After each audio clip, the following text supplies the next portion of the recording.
Assalamualaikum warahmatullahi wabarakatuh. Saya Deki Novendra dari Desa Kesongo, dari organisasi Senandika Cakrawala.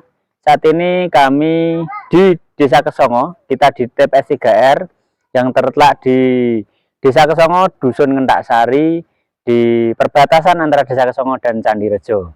Di sini, ini kami berada di Taman Demplot sayur organik dari Desa Riset, itu Desa Riset Kecamatan Tunang Kabupaten Semarang. Ini kita akan berbincang-bincang tentang apa itu organik dan bagaimana cara pembuatan pupuk organik. Mas, mungkin bisa dijelaskan dulu pupuk organik yang diproses di sini yang berasal dari limbah keluarga. Oh, ya. Kami memproses media tanam atau pupuk organik padat menggunakan limbah rumah tangga, dan pokoknya limbah rumah tangga. Yang kedua ada koi atau kotoran hewan. Yang ketiga endapan rawa pening. Kenapa kita menggunakan 3 bahan itu? Karena satu, saya meyakini limbah rumah tangga itu bahan baku yang sangat melimpah dan tidak akan habis. Selagi di dunia ini masih ada manusia, di situ masih ada limbah rumah tangga. Yang kedua, kita menggunakan koi, kotoran hewan. Kotoran hewan, mayoritas masyarakat desa memelihara hewan, dan kami sangat mudah untuk mendapatkan bahan baku itu. Yang ketiga, endapan rawa pening, karena kita di pesisir rawa pening kita mempunyai harta karun, kita mempunyai tambang endapan rawa pening atau gambut yang di situ melimpah ruah dan kita bebas mengambil, tidak dipungut biaya. Itu salah satu kekayaan kami. Bagaimana alasan kami kok mau mengelola ini pupuk padat, karena kami akan kaya dengan bahan bakunya. Seperti itu. Dari 3 itu kami olah menjadi pupuk padat, pupuk organik padat dengan proses fermentasi. Gitu. Mas, mau tanya, yang dari limbah rumah tangga itu kan berupa organik yang masih campur. Iya. Yeah. Nah, ini tahapan pemrosesannya bagaimana? Oh iya, sangat menarik ini. Desa Kesong ini adalah salah satu desa yang sudah mengelola sampah rumah tangga, Pak. Jadi dari rumah tangga itu kita kasih karung-karung atau keranjang-keranjang yang setiap 2 hari sekali kami ambil. Dari tim pengambilan sampah, kami ambil, kita kumpulkan, membawa tosa, karena kita belum mempunyai armada yang rodanya 4, kita masih menggunakan tosa. Dari itu kita bawa ke TPS 3R, ini pusat pengumpulan sampah dari Desa Kesongo. Dari TPS 3R, nanti sampah itu kita masukkan ke dalam mesin itu, Pak. Namanya apa ya itu? Yang berjalan sendiri itu. Conveyor. Di situ kita pilah, Pak. Kita pilah. Yang langsung bisa kita jual seperti botol, plastik dan lain-lain, kita ambil besi dan lain-lain. Sisanya masuk ke dalam mesin. Mesin itu sudah otomatis memilah antara organik dan non-organik. Yang organik tercacah menjadi bubur sampah, yang non-organik kena blower akan terbang menuju ke bilik non-organik gitu.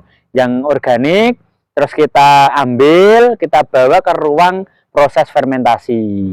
Oke, nah ya. Ruang proses fermentasi.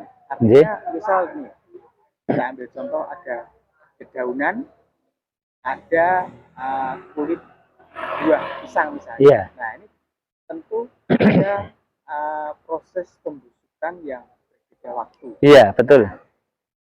Bisa dijelaskan, Mas, ruang-ruang atau step-stepnya, misalnya untuk daun pisang ini kan butuh waktu. Ini gimana pemilahannya? Nah, gini, kebetulan mesin kami itu sudah mesin yang menggiling menjadi bubur, Pak. Jadi setelah masuk di dalam mesin itu bentuknya sudah bubur sampah.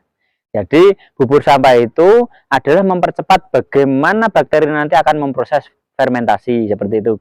Jadi dari hasil mesin itu kita bawa ke dalam sebuah gudang ini gedung untuk pembuatan pupuk padat. Dari situ kita fermentasi, kita campur menggunakan bakteri, dan kita tambahkan trichoderma atau fungisida hayati, karena itu sangat dibutuhkan untuk tanaman juga. Dari situ kita fermentasi selama waktu yang kita butuhkan.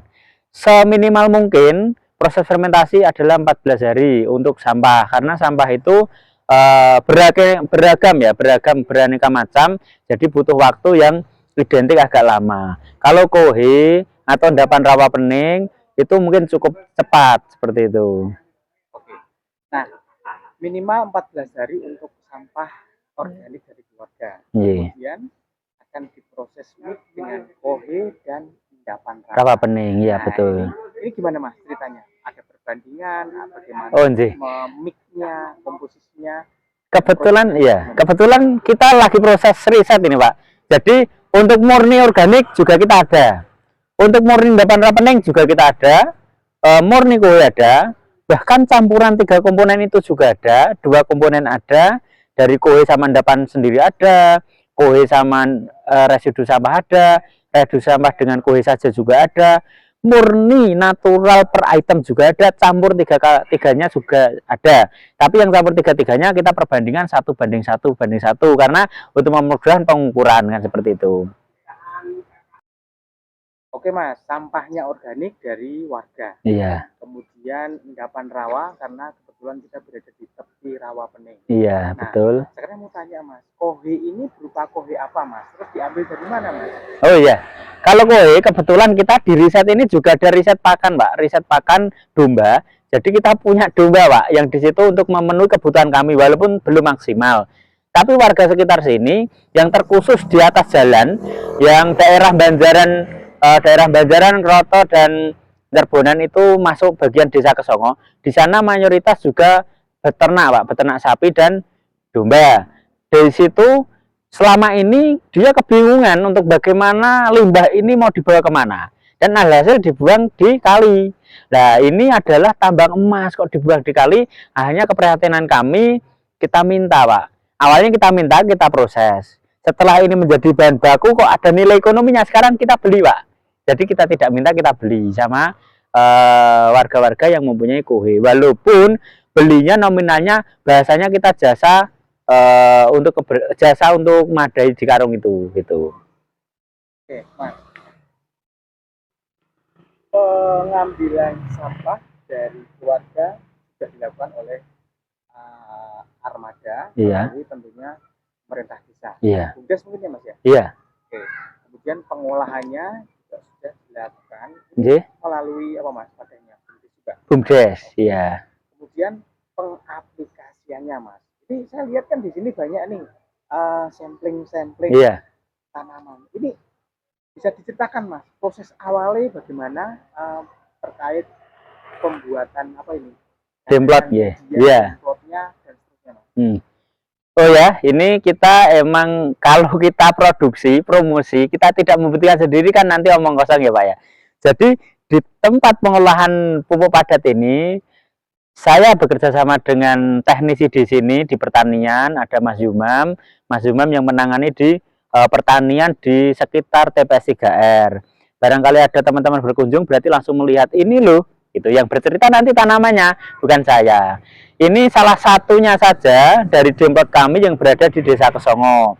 Ada beberapa, kita demplot padi, ada di sebelah situ ada 2.500 meter. Juga hortikultura ada di belakang balai desa, ada daerah Weru, dan masih banyak di warga-warga kami yang menggunakan media tanam kami untuk dilakukan menanam cabai, tomat, terong di pekarangan rumahnya masing-masing untuk ketahanan pangan seperti itu. Jadi untuk pengaplikasiannya khusus warga Desa Kesongo tetap kita dengan senang hati bisa menggunakan pupuk kami. Tapi untuk di luar warga Desa Kesongo kita komersilkan dengan bahasa untuk pengganti jasa pembuatan seperti itu. Untuk kalangan sendiri Pak, ya. Jadi ketahanan pangan dimulai dari keluarga. Iya. Jadi, Ini betul. Mas, untuk media yang dibuat ini untuk warga Kesongo free gitu ya Mas ya? Iya. Okay. Sudah berapa banyak Mas keluarga yang mengaplikasikan menggunakan media ini Mas?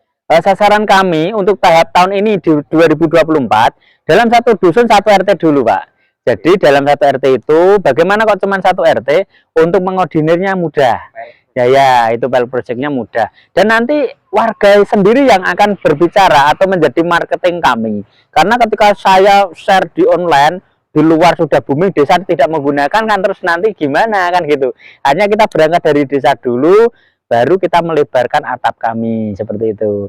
Jadi desa dulu biar memanfaatkan, biar membuktikan, setelah desa sudah mengakui kualitasnya bagus dan lain-lain, baru dari situ nanti gedok tular seperti itu. Oke, Mas Deki, untuk aplikasi tanaman yang sudah panen di mana yang mana, Mas? Oh, kalau Apa, Mas? oh ya, kemarin kita sudah melakukan proyek riset padi, Pak. Jadi padi itu sudah panen, sekarang sudah ditanami kembali dengan menggunakan proyek ini lagi dan penangannya lebih intens. Kalau kemarin kan baru coba-coba ya. Kita menggunakan organik untuk padi. Alhamdulillah hasil panennya sedikit meningkat, tapi tidak signifikan, Pak. Karena apa? Karena emang kita kelemahannya di pupuk padat. Karena ketika sekarang petani itu sangat praktis ya, menggunakan pupuk kimia sedikit sudah selesai, padat harus banyak. Karena emang kita adalah itu pembenah atau kita membuat ekosistem baru di dalam sebuah pertanian. Kalau dulu sebenarnya konsepnya gini, Pak. Pupuk padat itu adalah di situ budidaya bakteri. Kenapa kok sekarang tanah bantat? Karena kena pestisida, fungisida, insektisida, hanya apa bakteri di dalam sebuah tanah itu mati. Akhirnya pengoreannya tidak seimbang, akhirnya tanah bantat. Yang dulu itu lendut itu selutut, sekarang sudah sepolok gitu. Nah, hanya kita kembalikanlah konsep itu, bagaimana kita budidaya bakteri di dalam sebuah lahan dengan menggunakan istilahnya perombak tanah itu, kita menggunakan media tanam seperti itu. Harapan kami dari pergerakan pelan-pelan ke pertanian untuk menyadarkan petani bagaimana kita menyuburkan tanah, bagaimana kita membenah tanah kembali. Nah, salah satu terobosannya ini adalah kita menggalakkan menggunakan media tanam ini agar ekosistem di dalam tanah nanti seimbang kembali gitu.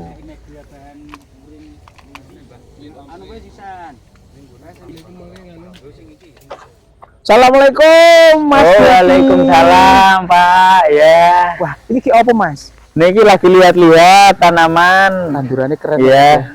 Mas Deki, Nggih. saya kan sering nih lewat depan jalan sini lihat Ya.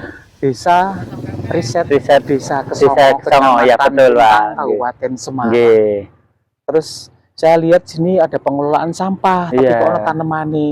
Iya, Pak. Pingin Mas, pingin Oh, belajar. nggih. Nek aku ngejak ibu-ibu PKK Nggih. atau kelompok tani Nggih. atau iki anak-anak sekolah Sekolah. juga Oh, sangat boleh, Pak. Untuk Rene, Rama? Boleh. Nah. Kita siap, senang hati, kita buka dengan lapang dada, Pak, gitu. Kira-kira meh disampaikan apa? Nek misal kelompok mau dolan rene, Mas. Wah, kalau mau ke sini, Pak, terima kasih sangat dari kami. Di sini nanti kita akan menduduh benih-benih intan di dalam nilai-nilai budaya leluhur, Pak. Gitu. Apa wae kuwi? Oh, di sini Indonesia adalah kaya raya, Pak. Oke. Sesuatu yang dianggap jijik di masyarakat pun ternyata di situ adalah nilai intan yang luar biasa. Oke. Kan gitu. Sampah luar Sampah, biasa. Iya. Benar pengelolaan, benar pengaplikasian, maka akan kembali lagi ke tubuh kita. Iya, Benar ya, Mas? betul. Kemudian akan kembali lagi berupa limbah yang kita sebut, tetapi ternyata itu juga diperlukan untuk kehidupan tanah Iya, itu betul, sendiri. Pak. Ternyata hidup itu adalah cuman berputar, Pak. Luar Iya, biasa. berputar siklusnya. Mas Deki, ini keren sekali. Nggih. Desa Kesongo dengan TPS 3R-nya bisa disampaikan ke teman-teman Nggih. yang melihat melalui tayangan ini Nggih. terkait dengan pengelolaan sampah di Nggih. TPS 3R ini, Mas. Oh, nggih. Monggo teman-teman dimanapun kalian berada, sampah adalah sesuatu yang menjadi nilai lebih di masyarakat. Jadi jangan takut dengan sampah dan jangan istilah pun jauh-jauh dengan sampah. Dekatilah sampah, peluklah sampah, kelolalah sampah. Sampah akan menjadi berharga di sebuah nilai-nilai kebudayaan, sampah akan berharga di sebuah nilai kemasyarakatan, dan sampah adalah sangat berharga di nilai pertanian. Gitu. Oke, keren sekali, luar biasa. Nggih. Sahabat desa, sahabat tani, sahabat kreasi, satu hal yang sangat luar biasa. Mudah-mudahan ini juga menjadi satu edukasi bagi kita semua, Nggih. sekaligus menjadi literasi untuk semuanya. Dan nggak usah jauh, kita yang berada di Kecamatan Tuntang, Kabupaten Semarang Iya, loh guys betul, ya. Pak. Nggih. Itu sangat luar biasa. Tuntang, sekali lagi Tuntang. Tuntang, Dan di konten kami akan terus mengungkap tentang potensi yang ada di Tuntang. Nggih. Salam Merdesa, Bertani untuk negeri. Wassalamualaikum Warahmatullahi wabarakatuh.